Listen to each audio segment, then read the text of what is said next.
YouTube, bonjour, on est en direct de Metz où je suis en tournée pour mon spectacle, l'art de ne pas dire. Aujourd'hui, on va ensemble essayer de découvrir ce qui s'est passé du côté de François Bayrou. On l'avait un peu oublié. François Bayrou était l'invité de Darius Rochebain pour une longue émission de près de 3 heures. On écoute notre Premier ministre. La transformation démographique de la France. Dans une précédente émission, on prenait une photo de votre classe, je crois à Naï. Il n'y a que des blancs. Et oui, pourquoi pas, c'est vrai qu'on remarque cela. Une foule française aujourd'hui est différente d'une foule de votre enfance. Il y a des Français qui trouvent ça, qui sont gênés de ça pour des raisons culturelles, civilisationnelles. Ils se disent que quelque chose de la culture d'avant est en train de passer. D'autres qui s'en réjouissent, qui disent mais c'est le grand mouvement du monde. Comment définissez-vous ça? Est-ce qu'il y a une logique souhaitable selon vous ou pas souhaitable que la France soit métissée? Déjà chaud. Là, on a quand même une question qui est littéralement centrée sur la couleur de la peau. Déjà, il y a un problème. Je pense que les apports étrangers sont positifs pour un peuple à condition qu'il ne dépasse pas une proportion. Je pense que la rencontre des cultures est positive. Mais dès l'instant que vous avez le sentiment d'une submersion, de ne plus reconnaître votre pays. C'est du Rassemblement national dans le texte. Le concept de submersion migratoire, c'est un concept qui est mis en avant par le Rassemblement national depuis des années. Face au désastre de sa politique d'immigration, son incapacité à empêcher la submersion migratoire. Submersion migratoire. La submersion migratoire que nous vivons n'est pas un fantasme. C'est une manière de dire métaphoriquement autre chose, c'est une manière de parler bien sûr du grand remplacement. Ce sont les mots du Rassemblement national, des mots que reprend ici François Bayrou, mais alors c'est pas tout. François Bayrou commence en disant « Je pense que le mix des cultures est une bonne chose tant que ça se fait dans une certaine proportion ». Et alors là, on retrouve un autre argument, un argument entendu à des centaines de reprises dans la bouche notamment d'Éric Zemmour. Le problème, c'est le nombre. Et cette colonisation se fait par le nombre. Il y a 3 règles en histoire, le nombre et le nombre. Voilà déjà le racisme et l'immigrophobie au sommet de l'État, dans la bouche du Premier ministre. François Bayrou n'a pas ici parlé d'une submersion migratoire, il a parlé d'un sentiment. C'est l'idée qu'au fond, les réalités ne compteraient pas tant que ça. Que savoir si vraiment la France est submergée, si vraiment la France est plus insécuritaire aujourd'hui qu'hier, tout cela compterait assez peu. Ce qui compte avant tout, c'est de savoir comment se sentent les Français. S'il y a un sentiment d'insécurité, il faut y répondre. Et il faut y répondre non pas par de la rhétorique ou par de l'analyse, non pas en rassurant les citoyennes et les citoyens en leur disant attendez, vous avez peut-être le sentiment que tout va mal, mais croyez-moi, regardez, voilà les chiffres, ça va pas si mal que ça, on va y venir tout à l'heure, mais de rassurer les Français en prenant des mesures. Il y a déjà un principe politique complètement déraisonnable, complètement dégueulasse, qui consiste à dire la politique, le gouvernement n'agit pas en fonction de ce qui est, mais en fonction de ce que ressentent les gens, et tant pis si ça amène à prendre des décisions qui sont irrationnelles. Là, on tombe dans un cercle vicieux. À force de parler d'immigration et de dire que c'est un problème, eh bien, il y a en effet un sentiment de submersion auquel on cherche à répondre, alimentant du même coup, je vous le donne en mille, ce sentiment infondé, on le verra tout à l'heure, sentiment infondé de submersion. Donc là déjà, il n'y a rien qui va. Regardez la glissade que nous fait François Bayrou ici. Attention, cette cascade est réalisée par un professionnel. On y est en France selon vous? Est-ce qu'on y est en France, oui ou non? On approche, en tout cas c'est dans cette zone qu'on se trouve. Source TKT Frères, degré de précision. On est au doigt mouillé, moi un étudiant me fait ça, il a pas la moyenne, tu vois. Sauf que là il est Premier ministre le bonhomme quand même, il est Premier ministre le garçon là. C'est un naufrage de répondre comme ça. Y a-t-il, oui ou non, submersion migratoire? Écoutez, j'ai été chercher le check news de France Info qui est paru aujourd'hui. Écoutez, voilà, submersion migratoire, 2 points. Quelle est la réalité des chiffres de l'immigration en France? Alors, un pic d'arrivée en 2022, mais un solde migratoire stable sur 15 ans. Une hausse en un siècle dans un contexte d'augmentation des migrations dans le monde entier. D'autre part, regardez, voilà la chose la plus capitale qu'il faut retenir. La France est l'un des pays développés qui accueille le moins. La proportion d'immigrés en France est sous la moyenne européenne selon l'INSEE, chiffre officiel. Les 10,7% de Français immigrés sont bien inférieurs aux 50% d'immigrés au Luxembourg, 28% à Malte, environ 20% de l'Allemagne, l'Autriche, la Belgique, Chypre, l'Irlande et la Suède. La France est aussi plutôt dans le bas du classement des pays de l'OCDE. En 2022, les nouveaux immigrants accueillis en France représentaient 0,4% de la population totale du pays. Ce chiffre ne compte pas les retours. C'était 3,4% en Islande, 3% en Nouvelle-Zélande, 1,1% au Canada, 0,8% en Allemagne, 2 fois plus. Vous pourriez me dire, oui, mais France Info, c'est des immigrationnistes, c'est des gauchistes, c'est des je sais pas quoi. Bon, 20 minutes, média privé. Immigration, 2 points, la France est-elle vraiment submergée, comme le dit Bayrou? La réponse en une carte. Plus un pays est en violet, plus c'est une terre d'immigration. Moins un pays est violet, moins c'est une terre d'immigration. Un indice, la France, elle n'est pas du tout violet. Il y a en France 6,3 migrants pour 1000 habitants, les Pays-Bas c'est 18, l'Allemagne c'est 24, l'Espagne c'est 26, l'Irlande c'est 30. Voilà, mais on est submergé. On en est encore qu'au début, vous allez voir que toute cette séquence, ça devient pire après. Un certain nombre de villes ou de régions sont dans ce sentiment-là. Il y a 2 secondes, il parlait des réalités en disant oui, on se rapproche, on est dans la zone. Et là, un certain nombre de villes sont dans ce sentiment-là. Bon, alors de quoi il parle?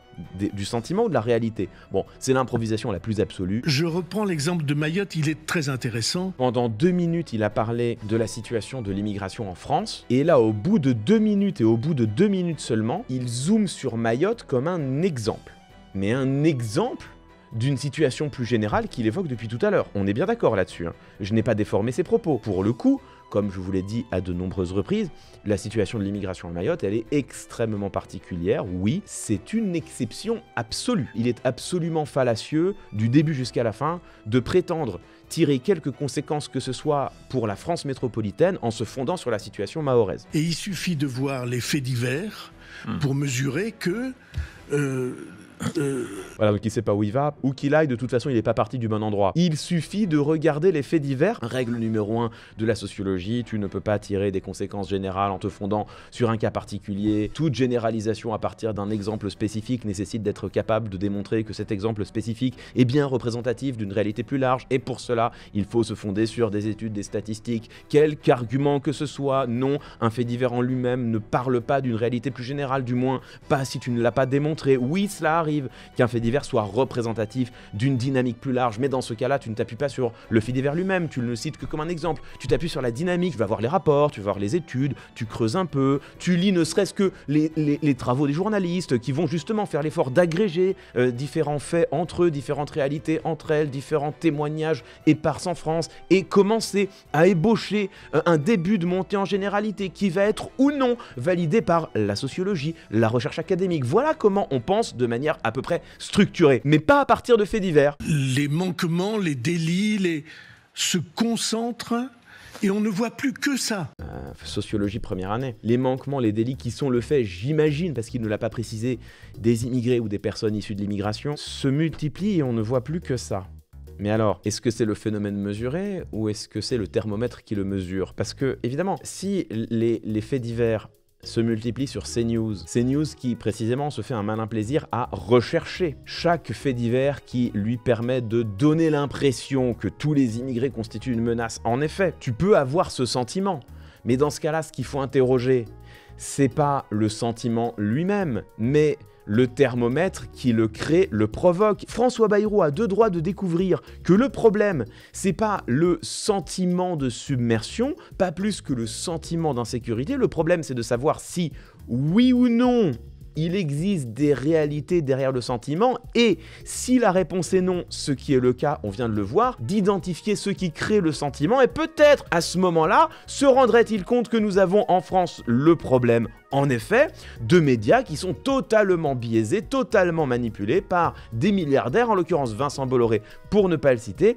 qui utilisent les chaînes d'infos, les stations radio, les journaux et magazines qu'il a achetés pour faire passer son idéologie raciste et réactionnaire. Voilà, François Bayrou a 2 doigts d'identifier ce qui ne va pas. Spoiler alerte, il ne fera pas le chemin restant, bien sûr, ce serait trop lui demander, bah non. Ceux qui regardent vos écrans ne voient plus que ça. Ils ont le sentiment que c'est forcément des étrangers ou des immigrés qui manquent au devoir que nous avons. Tant que nous n'aurons pas garanti l'ordre sur notre sol. La manière qu'il a de formuler sa phrase admet que cette réalité est infondée et qu'elle est simplement le fait d'un agenda médiatique biaisé et déformé. La conclusion qu'en tire Bayrou, ça n'est pas que il va peut-être falloir commencer à réguler les médias. La conclusion qu'en tire Bayrou, c'est il faut rétablir l'ordre. Le racisme à la tête de l'État, le voilà. Dès le lendemain, François Bayrou était interpellé à l'Assemblée nationale. Cette émission et le passage que vous indiquez était fondé sur la situation à Mayotte. Bah non, en fait, pas du tout, François. Dans la plus grande des décontractions,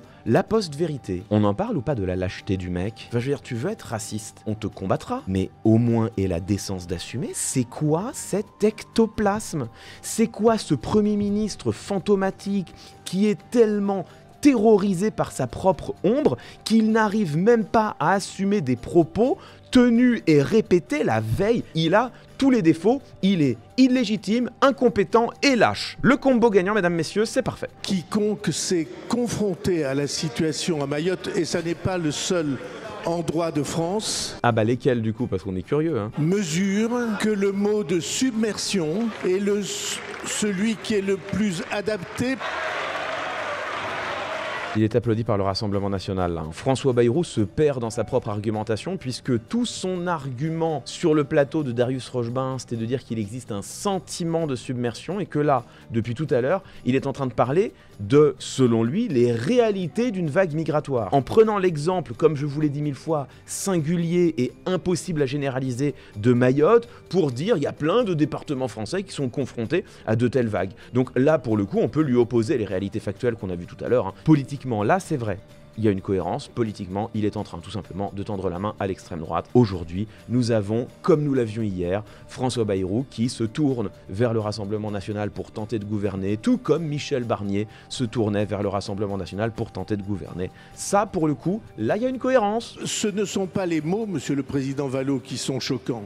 C'est les réalités. Au-delà de l'incohérence elle-même, qui consiste à parler hier d'un sentiment de submersion et aujourd'hui d'une réalité de la submersion, là il vient à l'Assemblée nationale de valider les analyses du RN. C'est plus simplement une faillite de la pensée, c'est un naufrage politique. Notre responsabilité à nous, c'est de changer la situation du pays et de sortir d'une situation qui conduit à des vagues de xénophobie qui sont pour nous, républicains, insupportables. Il dit littéralement tout et son contraire. Là, il est en train de te dire, grosso modo, que le problème, c'est pas l'immigration, le problème, c'est que la France n'intègre pas assez. La veille encore, il disait, il y a bien un sentiment de submersion et nous devons y répondre, non pas, disait-il, en intégrant mieux les personnes. Nous devons y répondre en rétablissant l'ordre. Le sous-jacent, c'est bien que ce sont les populations immigrées elles-mêmes qui posent problème et qu'il faut faire rentrer dans le rang. Il dit tout et son contraire pour quelle raison? 1, bon, il y a une vraie incompétence, il y a vraiment une faillite personnelle, mais il n'y a pas que ça. 2, il y a aussi un jeu politique absolument navrant où en fait il cherche à tenir toutes les ficelles ensemble et à les rassembler en un seul bouquet, sauf que ça ne fonctionne pas. La seule chose qui compte pour lui, c'est qu'il reste dans son fauteuil, il en a tellement rêvé, quitte à valider les thèses de l'extrême droite pour derrière en dire le contraire à l'Assemblée, mais bien sûr. Aujourd'hui, c'est François Bayrou qui parle de submersion migratoire. Mais souvenez-vous, hier, c'était Emmanuel Macron qui disait de la gauche qu'elle avait un programme immigrationniste. Avant-hier, c'était Emmanuel Macron qui parlait d'un processus de décivilisation, reprenant le mot rien moins que de Renaud Camus, le théoricien du grand remplacement. C'était Gérald Darmanin qui reprenait le concept d'ensauvagement. Je pense qu'une certaine partie de la société connaît ce qu'on appelle l'ensauvagement. C'est bien cette majorité-là qui a voté un projet de loi immigration dont le Rassemblement national lui-même, Marine Le Pen elle-même disait Se réjouir d'une avancée idéologique, d'une victoire même idéologique du Rassemblement national. il y a quand même un tableau d'ensemble, des appels du pied au sein de la Macronie elle-même à l'égard de l'extrême droite, du Rassemblement national. Il y a même en réalité des positions relativement convergentes sur la question de l'immigration. Quels sont ceux les premiers qui ont touché à l'aide médicale d'État? C'est la Macronie, c'est Emmanuel Macron. En 2019, quel est le gouvernement qui a refusé, au mépris du droit de la mer, que l'Aquarius ne touche terre sur son territoire, sur le territoire français? C'est la Macronie. Il n'y a pas simplement un Premier ministre qui dit n'importe quoi. Il n'y a pas simplement un Premier ministre qui drague l'extrême droite pour tenter de se maintenir au pouvoir comme il le peut. Il y a en réalité un camp, la Macronie qui, depuis des années, emploie les mots du Rassemblement national, qui depuis des années valide les thèses du Rassemblement national, qui depuis des années pousse les propositions du Rassemblement national, tout en prétendant combattre le Rassemblement national aux élections, tout en prétendant se faire élire contre le Rassemblement national aux élections avec les voix de la gauche, et tout en s'étonnant élection après élection que le Rassemblement national ne progresse dans le suffrage des Françaises et des Français. En un mot, des tartuffes irresponsables qui sont en train de précipiter la France droit dans les bras de Marine Le Pen. Mesdames, Messieurs, voilà la force politique que nous avons au gouvernement en France depuis 7 ans.